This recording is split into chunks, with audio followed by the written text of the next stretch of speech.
অনেক আলেমকে দেখি ডান হাতে ঘড়ি পরেন। ডান হাতে ঘড়ি পরার কি বিশেষ কোনো ফজিলত আছে? ঘড়ি ডান কিংবা বাম যে কোনো হাতেই আসলে পরা যায়।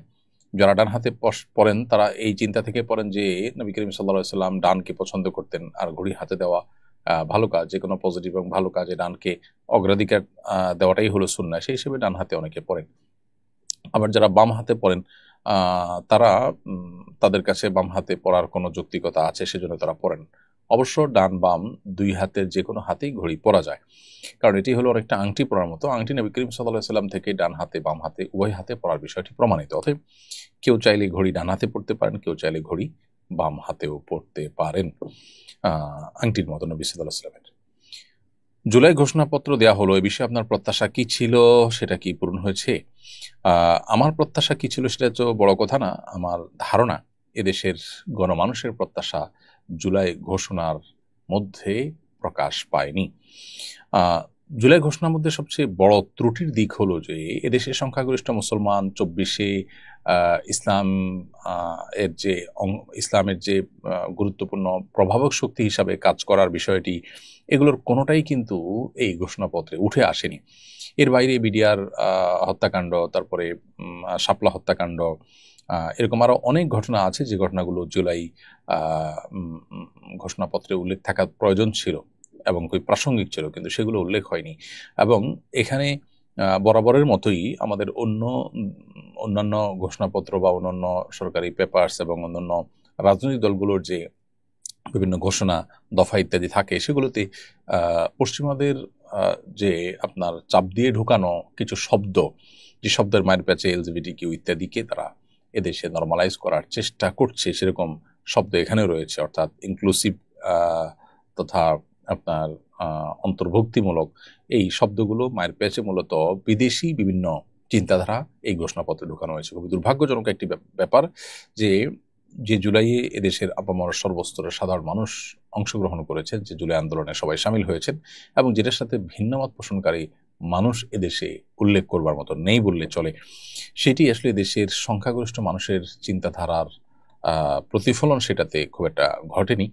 বরং এটি সুস্পষ্ট বিভিন্ন এনজিও, বিভিন্ন বিদেশি শক্তিগুলোর বিভিন্ন পুশ করে দেওয়া জিনিসগুলো এখানে প্রকাশ পেয়েছে।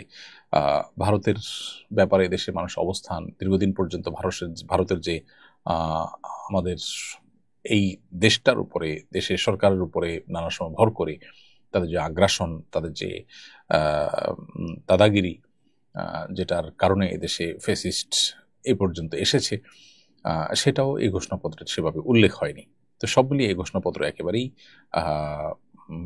আপনার ছাপিয়ে দেওয়া বিভিন্ন এজেন্ডাবাজদের তৈরি করা ঘোষণাপত্র মনে হয়েছে। আল্লাহ তাআলা মাফ করুন। এই ঘোষণাপত্র যথাযোগ্য না হওয়ার কারণে এবং এটাতে গণমানুষের আকাঙ্ক্ষা প্রতিফলিত না হওয়ার কারণে আমার মনে হয় যে আরেকটি বড় ধরনের ধাক্কা খেলো এই ইন্টারিম গভর্নমেন্ট। আমার 25 বছর বয়সী ছোট ভাই বুদ্ধি প্রতিবন্ধী। দৈনন্দিন কাজকর্ম যেমন খাওয়া, ঘুম, ইস্তিনজা নিজে নিজে করতে পারে, কিন্তু বুদ্ধির দিক থেকে অপরিপক্ক, ছোট শিশুদের মতো আচরণ করে। যেমন নামাজ পড়তে হবে এটা জানে, কিন্তু নামাজে দাঁড়িয়ে এদিক ওদিক তাকায়। এছাড়া টাকা গোনা, সময় দেখা এগুলো পারে না। নারীর প্রতি জৈবিক আকর্ষণ কাজ করে কি না আমরা জানি না। আমার স্ত্রী কি তার সাথে পর্দা করতে হবে? যদি বুদ্ধি প্রতিবন্ধী হয়ে থাকে আপনার ভাই, তাহলে সেক্ষেত্রে নারীর প্রতি তার আকর্ষণ আছে কিনা এই জিনিসটাকে বিভিন্নভাবে পরখ করা যেতে পারে, এবং সেটা নিরূপণ করে তার উপরে আপনার এখানে করণীয় ঠিক করতে হবে। যদি নারীর প্রতি তার আকর্ষণ থাকে, তার যদি আকর্ষণ বোধ থাকে এবং নারীর গোপন যে বিষয় আছে সেই বিষয়গুলো যদি সে বোঝে, তাহলে সেক্ষেত্রে তার সাথে পর্দা করতে হবে। আর যদি সেগুলো না বোঝে, তাহলে সেক্ষেত্রে তার সাথে পর্দা না করলে চলবে। আল্লাহ তাআলা বলেছেন, আবিত্তাবিঈনা গায়রি উলিল ইরবা মিনার রিজালি আও বিত্তিফলিল লাযিনা লাম ইয়াযহারু আলা আওরাতিন নিসা।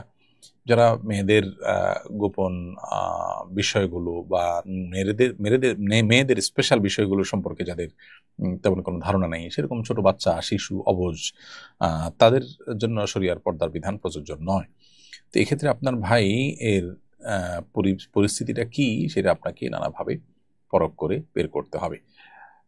যদি আপনি সেটা একান্তই বের করতে না পারেন এবং সন্দেহ থাকে, তাহলে সেক্ষেত্রে সন্দেহের ঊর্ধ্বে ওঠার জন্য পর্দা করাটাই হলো শ্রেয় এবং উচিত। জুলাই স্মৃতি জাদুঘরে অনেক ভাস্কর্য স্থাপিত হয়েছে, এ নিয়ে অনলাইনে মিশ্র প্রতিক্রিয়াও দেখা যাচ্ছে। আপনার অভিমত কি জানতে চাই। প্রিয় দর্শক, আমার অভিমত গুরুত্বপূর্ণ নয়, গুরুত্বপূর্ণ হলো যে জুলাই স্মৃতি জাদুঘরে ভাস্কর্য স্থাপিত হওয়া, এটা কি বিগত ফ্যাসিস্ট আমলের ভাস্কর্য পলিটিক্স যেটা ছিল তাদের, সেটারই অংশ কিনা বা সেটারই ধারাবাহিকতা কিনা। এটা দুর্ভাগ্যজনক হবে যদি তাই হয়ে থাকে, কারণ এদেশের মানুষ তাদের ট্যাক্সের টাকা আসলে অনেক দামি দামি ভাস্কর্য স্থাপন করা হবে, এটা আসলে দেশের মানুষ চায় না। এদেশের মানুষের আশা আকাঙ্ক্ষা, এদেশের মানুষের প্রত্যাশা, এদেশের মানুষের চিন্তাধারা, এটা আমরা আসলে নির্মোহভাবে নিরপেক্ষভাবে একটু ভাবলেই কিন্তু আমরা আন্দাজ করতে পারি। এদেশের মানুষ এই সমস্ত অহেতুক অনর্থক কাজে টাকা পয়সা খরচ করাকে কখনো সমর্থন করে না। সেই জায়গা থেকে আমরা বলবো, জুলাই স্মৃতি জাদুঘরে এই সমস্ত ভাস্কর্য স্থাপন করার কোনো মানে নেই। জুলাইয়ে যারা মারা গেছেন তাদের পরিবারগুলোর খোঁজ খবর না নিয়ে, যারা আহত হয়েছেন তাদের প্রপার ট্রিটমেন্টের ব্যবস্থা না করে, ক্ষতিপূরণের ব্যবস্থা না করে ভাস্কর্য স্থাপন করে আসলে আমরা কি করতে চাই। এটা আমার মনে হয় নতুন করে ভাবা উচিত। এই যে গতানুগতিক কাজ, এই যে আপনার বিগত সময় থেকে চলে আসা ভাস্কর্য কালচার, এগুলো থেকে আমাদের বেরিয়ে আসাটা খুবই প্রয়োজন। আমি মনে করি এটা গণমানুষের টাকাকে গণমানুষের আশা আকাঙ্ক্ষার বিপরীতে খরচ করার সামিল। এদেশের ধর্মপ্রাণ মানুষরা ধর্মীয় কারণেও ভাস্কর্য, কোনো প্রাণীর ভাস্কর্য তারা পছন্দ করেন না। আপনি এ ব্যাপারে যদি জনগণের মতামত নিতে চান, বহু উপায় আছে মতামত গ্রহণ করার। আমার তো দৃঢ় বিশ্বাস যে জনগণের মতামত নেওয়া হলে মানুষ এটাকে প্রত্যাখ্যান করবে। পাত্র নির্বাচনের ক্ষেত্রে মেয়ের বাবা হিসেবে পাত্রের কোন কোন দিক লক্ষ্য করা জরুরি? অনেক মানুষ পাত্র নির্বাচনের ক্ষেত্রে সর্বপ্রথম দেখে পাত্র সম্পদশালী কিনা। অনেক প্রসিদ্ধ বুজুর্গ আলেমকেও এমন করতে দেখা যায়। এ ব্যাপারে আপনার মন্তব্য জানতে চাই। দেখুন, পাত্রের সম্পদ আছে কি, বিশেষ করে সেটা পাত্রীকে আপনার ভরণ পোষণ দেওয়ার জন্য তার উপযুক্ততা প্রমাণ করে কিনা, এতটুকু তার অর্থনৈতিক সক্ষমতা নিরূপণ করাটা দোষের কোনো বিষয় নয়। কিন্তু যদি শুধুমাত্র টাকাটাকেই অগ্রাধিকার দেওয়া হয় এবং ওইটা দেখেই শুধু বিয়ে দেওয়া হয়, তাহলে সেক্ষেত্রে সেটা অবশ্যই ত্রুটিপূর্ণ বিষয়। একজন ইমানদারের যে দৃষ্টিভঙ্গি, সেটি এমনটি হওয়া উচিত নয়। এক্ষেত্রে আপনি যেমনটি বললেন যে কোনো বুজুর্গ আলেমকে এমন করতে দেখেছেন, আসলে আপনি যাকে বুজুর্গ আলেম বলছেন তিনি যদি বাস্তবেই এমন করে থাকেন, তাহলে আদৌ তিনি বুজুর্গ আলেম কিনা, নাকি আপনি আপনার ধারণা বললেন যে তাকে বুজুর্গ আলেম বলছেন। মূলত নবী করিম সাল্লাল্লাহু আলাইহি ওয়াসাল্লামের প্রসিদ্ধ যে হাদিস আছে, সেই হাদিস আমাদের সামনে রয়েছে। তিনি বলেছেন যে তুনকাহুল মারআতু লিআরবা, সাধারণত 4টি বিষয় দেখে মেয়েদেরকে বিয়ে করা হয়। এই বিষয়গুলোর মধ্যে থেকে একটা হলো লিমালিহা, তার সম্পদ দেখে; ওলি হাসাবিহা, তার বংশ মর্যাদা দেখে; ওলি জামালিহা, তার সৌন্দর্য দেখে; ওলি দিনিহা, তার ধার্মিকতা দেখে। ওই যে বলেছেন ফাসবার বিজাতিদ দিন। তো তোমরা ধার্মিকতা দেখে বিয়ে করে তোমরা সফল হওয়ার চেষ্টা করবে। এই যে ধার্মিকতাকে অগ্রাধিকার দিয়ে নবী সাল্লাল্লাহু আলাইহি ওয়াসাল্লাম বিয়ে করতে বলেছেন, এখান থেকে পরিষ্কারভাবে বোঝা যায় যে অন্য সব দিক দিয়ে কম্প্রোমাইজ করা হলেও ধার্মিকতায় কম্প্রোমাইজ করা উচিত না, এবং এটাকে সবচেয়ে আগে এবং সবচেয়ে গুরুত্বের সাথে দেখা উচিত, টাকা পয়সাকে নয়। তিরমিজির আরেকটা হাদিস আবু হাতিম আল মুজানি রাদিয়াল্লাহু তাআলা থেকে বর্ণিত, যে নবী করিম সাল্লাল্লাহু আলাইহি ওয়াসাল্লাম ইরশাদ করেছেন, ইযা জাআকুম মান তারদাউনা দীনাহু ওয়া খুলুকা, যখন তোমাদের কাছে তোমাদের মেয়েদের জন্য বা ছেলেদের জন্য এমন কোনো মানুষ পাবে যে তার আখলাক আচরণ, তার দিনদারিতায় তোমরা সন্তুষ্ট, এরকম যদি পাও ফানকিহুহু, তাহলে বিয়ে দাও। এই যে দিনদারিতা এবং আখলাকে যদি কেউ ভালো হয়, তাহলে সেক্ষেত্রে তাকে অগ্রাধিকার দিতে বলা হয়েছে। এখান থেকে বোঝা যায় যে মানুষের ব্যক্তিত্ব, মানুষের আমল, মানুষের তাকওয়া, মানুষের দিনদারিতা, ধার্মিকতা, এগুলো বেশি খোঁজা উচিত বিবাহ শাদীতে, যেটা আজকাল খুব একটা খোঁজা হয় না। এগুলোকেই সেকেন্ডারি অথবা আরো পরবর্তী লেভেলের জিনিস মনে করা হয় এবং সবচেয়ে গুরুত্ব দেওয়া হয় টাকাকে। হ্যাঁ, আবারও বলছি, এতটুকু টাকা তো অবশ্যই দেখতে হবে যে এই পাত্র পাত্রীকে ভরণ পোষণের ব্যবস্থা তার স্ট্যাটাস দিতে পারবে কিনা, সেটা দেখাটা দোষণীয় কোনো বিষয় নয়। আমার ব্যবসায়িক অংশীদার ইসলাম মানে না, সুদ খায়, মদ খায়। আমি ব্যবসা ছাড়তে চাই, কিন্তু সে বলছে শর্ত ভাঙলে ক্ষতিপূরণ দিতে হবে। এরকম পরিস্থিতিতে আমার করণীয় কি? ফাসিক ব্যক্তির সঙ্গে অংশীদারের ভিত্তিতে ব্যবসা করার কারণে আমি গুনাহগার হচ্ছি কিনা? ব্যক্তি ফাসেক হলেও তার সাথে ব্যবসা করাটা শরীর দৃষ্টিকোণ থেকে নিষিদ্ধ নয়। আপনি যে ব্যবসা করছেন সেই ব্যবসার পলিসি কি, কিসের ব্যবসা করছেন, সেখানে কোনো হারাম বিষয় আছে কিনা, এটা হলো মুখ্য বিষয়। আপনার তার সাথে করা ব্যবসাটা যদি বেসিক্যালি বৈধ ব্যবসা হয়, বৈধ কোনো কাজ হয় এবং সেখানে পলিসিগত কোনো বিষয় যদি শরিয়ার সাথে সাংঘর্ষিক কোনো বিষয় না হয়, তাহলে সেক্ষেত্রে তার সাথে ব্যবসা করাতে কোনো শরিয়ার দৃষ্টিকোণ থেকে আপনার জন্য গুনাহের বিষয় নয়। এবং তার এরকম ব্যবসা ভেঙে ফেলাও তার সাথে আপনার জন্য আবশ্যক নয়। মাহবুব আমিন আপনি লিখেছেন, আমার বোন খ্রিস্টান মিশনারি নার্সিং কলেজে পড়াশোনা করে, এই জন্য অনেকেই বলছে সে নাকি খ্রিস্টান হয়ে যাবে। এ ধরনের কথা বলা জায়েজ আছে কিনা? খ্রিস্টান মিশনারি নার্সিং কলেজে পড়া বা খ্রিস্টানদের ধর্মীয় কোনো শিক্ষা প্রতিষ্ঠানে পড়া, এটা মৌলিকভাবে কোনো ইমান বিধ্বংসী বা ইসলাম থেকে খারিজ করার মতো কোনো বিষয় নয়। বিধায় আপনার বোন সেখানে পড়লেই যে ইসলাম থেকে খারিজ হয়ে যাবে এরকমটি বলা সঠিক নয়। তবে সেই সাথে এও আমাদের মাথায় রাখতে হবে যে এ ধরনের প্রতিষ্ঠানে যদি কেউ পড়াশোনা করে, তাহলে সেক্ষেত্রে অনেক সময় প্রতিষ্ঠানগুলো সুকৌশলে শিক্ষার্থীদের মধ্যে তাদের চিন্তা চেতনা, তাদের ধর্মীয় বিষয়গুলোকে তারা অনুপ্রবেশ ঘটানোর চেষ্টা করে। অতএব সেখান থেকে আপনার বোনকে সতর্ক রাখতে হবে এবং এক্সট্রা কেয়ার করতে হবে যে সেরকম কোনো বিষয় যেন না ঘটে। অর্থাৎ তিনি যদি তার ইমানকে সেভ করতে পারেন, ইমানকে যেন হেফাজত করতে পারেন, সে বিষয়টি তাকে নিশ্চিত করে তারপর সেখানে তিনি পড়াশোনা করতে চাইলে সেটা আসলে দৃষ্টিকোণ থেকে জায়েজ হতে পারে। যদি রিস্কি হয় তাহলে সেক্ষেত্রে ইমান রক্ষার প্রয়োজনে এ ধরনের প্রতিষ্ঠান অ্যাভয়েড করা উত্তম। তবে যদি কেউ সেখানে পড়েন এবং নিজের ইমান আমল সবকিছু আপন জায়গায় তিনি ঠিক রাখেন, তাহলে সেক্ষেত্রে তার জন্য সেই পড়াটাই ইসলাম থেকে খারিজ হওয়ার কারণ হবে, এরকমটি মনে করবার কোনো কারণ নেই। একজন সঙ্গীত শিল্পী দাবি করেছেন বাংলাদেশের 90% মসজিদ নাকি অবৈধ জায়গায় স্থাপিত। আপনি তার দাবি কতটুকু সত্য মনে করেন? আমি সম্পূর্ণ মনে করি যে মিথ্যা দাবি এটি। অনেক মসজিদেই হয়তো সরকারি জায়গায় মসজিদ তৈরি হয়েছে, স্থানীয় প্রশাসনের অনুমোদন নিয়ে অনেকে যথাযথ পারমিশন নিয়েছেন, হয়তো প্রাথমিকভাবে অস্থায়ীভাবে মসজিদ করে এরপরে অ্যালটমেন্ট নিয়েছেন। এরকম অনেক মসজিদ হয়তো পাওয়া যাবে। বাকি কোনো ব্যক্তি মালিকানাধীন মসজিদ, জায়গা দখল করে মসজিদ বা আপনার সম্পূর্ণ অন্যায়ভাবে কারোর জায়গার উপরে মসজিদ তৈরি, এই ধরনের ঘটনা বাংলাদেশে খুবই কম ঘটে। সরকারি জায়গায় যে মসজিদ হয়ে থাকে সেটাও সরকারি অ্যালটমেন্ট নেওয়া এবং নির্দিষ্ট প্রসেস অবলম্বন করা উচিত। দখল করে বা সেখানে মসজিদ করে নিয়ে তারপরে অ্যালটমেন্টের জন্য চাপ দেওয়া এবং সিন ক্রিয়েট করা এবং ধর্মীয় প্রতিষ্ঠানের কারণে অ্যালটমেন্ট দিতে বাধ্য করা, সেটাও অনুচিত কাজ। একটি মুসলিম প্রধান দেশে মুসলিমদের জন্য নামাজের ব্যবস্থা করা যেরকম রাষ্ট্রের কর্তব্য, আবার একইভাবে নাগরিকেরও কর্তব্য যে রাষ্ট্রের সম্পদ যেখানে সেখানে আপনার মসজিদ নির্মাণ করে সেটাকে অ্যালটমেন্ট নেওয়ার জন্য আপনার বিভিন্ন রকমের সিন ক্রিয়েট করা, বিভিন্ন রকমের পরিবেশ তৈরি করা, সেটাও অনুচিত কাজ। এসব কিছু আপন জায়গায় ঠিকই আছে, কিন্তু এই ব্যক্তি যেটা দাবি করেছেন যে বেশিরভাগ মসজিদগুলো বা 90% মসজিদ এরকম, এটা মানে এত বড় মিথ্যাচার যে আসলে তার বিচার হওয়া উচিত এবং তাকে বাধ্য করা উচিত প্রমাণ দিতে।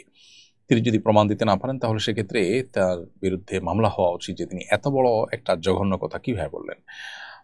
আমরা যেখানে বসবাস করি আমাদের আশপাশের 10টা মসজিদকে আমরা যদি খোঁজ খবর নেই, তাহলে এই 10টা মসজিদের 9টাই অবৈধ জায়গায় তৈরি হয়েছে এরকমটি কেউ কি আমরা জানি, কেউ কি আমরা মানে এরকমটি বাস্তবতায় দেখি? আমার মনে হয় যে এই ব্যক্তি ইসলাম এবং মুসলিমদের প্রতি বিদ্বেষ পোষণ করেন।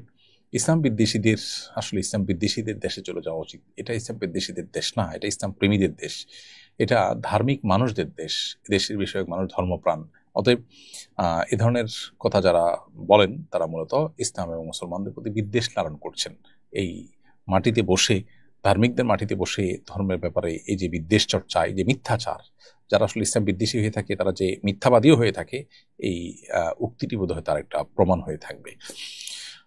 খুবই বিচ্ছিন্ন কিছু মসজিদ হতে পারে যে অন্যায়ভাবে গড়ে উঠেছে, সেগুলোর বিরুদ্ধে আমরাও কথা বলি, কিন্তু তাই বলে আপনার 90% আপনার মসজিদকে এভাবে অবৈধ জায়গায় গড়ে ওঠার কথা বলাটা, এটা আমার মনে হয় তার বিবেককে জিজ্ঞাসা করলেও তার বিবেক তাকে বলবে যে তিনি মিথ্যাবাদী। আমার বোনের ব্রেস্টে টিউমার হওয়ায় অপারেশন করা হয়েছে। এখন প্রশ্ন হচ্ছে বোনের বিয়ের সময় বিষয়টা ছেলে পক্ষকে জানানোর প্রয়োজন আছে কিনা। বৈবাহিক জীবনে যদি প্রভাব ফেলতে পারে, এরকম কোনো ট্রিটমেন্টের কারণে এরকম কোনো ত্রুটি বা এরকম কোনো বিষয় তৈরি হয়ে থাকে, তাহলে সেক্ষেত্রে সেটা আগে থেকে অবশ্যই জানানো উচিত। অতএব আপনার বোনের বিবাহের সময় এই বিষয়টা আপনার পাত্রপক্ষকে জানানো দরকার। তা না হলে পরবর্তীতে ভুল বুঝাবুঝি তৈরি হতে পারে, বিবাহ ভাঙার দিকে যেতে পারে, যেটা কারোর কাছেই আসলে কাঙ্ক্ষিত বা প্রত্যাশিত কোনো বিষয় নয়। সাধারণ রোগ যদি হয়ে থাকে, যে রোগের কারণে আসলে বৈবাহিক জীবনে কোনো প্রভাব ফেলার কথা নয়, তাহলে সেক্ষেত্রে সেটা জানানো জরুরি না। পাকিস্তানের একজন আলেম বাংলাদেশে আগমনকে কেন্দ্র করে একাধিক বিবাহের বিষয়ে আলোচনা হচ্ছে। এর লাভ ক্ষতি নিয়ে অনেকেই ইদানিং কথা বলছেন। বাংলাদেশের আর্থসামাজিক বাস্তবতা একাধিক বিয়ে করা কতটুকু সমীচীন, কি কি শর্তের আলোকে একাধিক বিয়ে করা যেতে পারে, এই বিষয়ে ইসলামী দৃষ্টিভঙ্গি কি? কেউ যদি একাধিক বিবাহ করবার জন্য শারীরিক, আর্থিক এবং সার্বিকভাবে প্রস্তুত থাকেন, তিনি যদি একাধিক বিয়ে করলে একাধিক স্ত্রীর প্রতি সমতা বজায় রাখার ব্যাপারে দায়িত্বশীল আচরণ করতে পারবেন, সেই কনফিডেন্ট, সেই আত্মবিশ্বাস তার নিজের প্রতি নিজের থাকে, তাহলে তিনি একাধিক বিবাহ করতে পারেন। এটি জায়েজ আছে। বেশিরভাগ উলামা ইকরামের মধ্যে এটি জায়েজ, এটিকে সুন্নাহ বলে দাবি করেননি বেশিরভাগ ফকিগণ।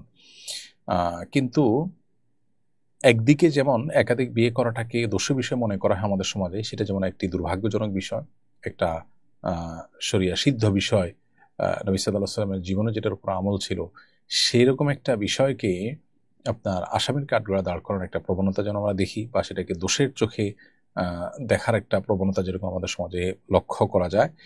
এর বিপরীতে আমরা আরেকটা বাস্তবতাও দেখি, সেটা হলো যে অনেকেই এই একাধিক বিয়ে করাটাকেই দিনদারিতা, এটাকেই দিনের এত গুরুত্বপূর্ণ বিষয় বানিয়ে নিয়েছেন, যেটা আসলে বাস্তবে দিনের এত গুরুত্বপূর্ণ বিষয় নয়।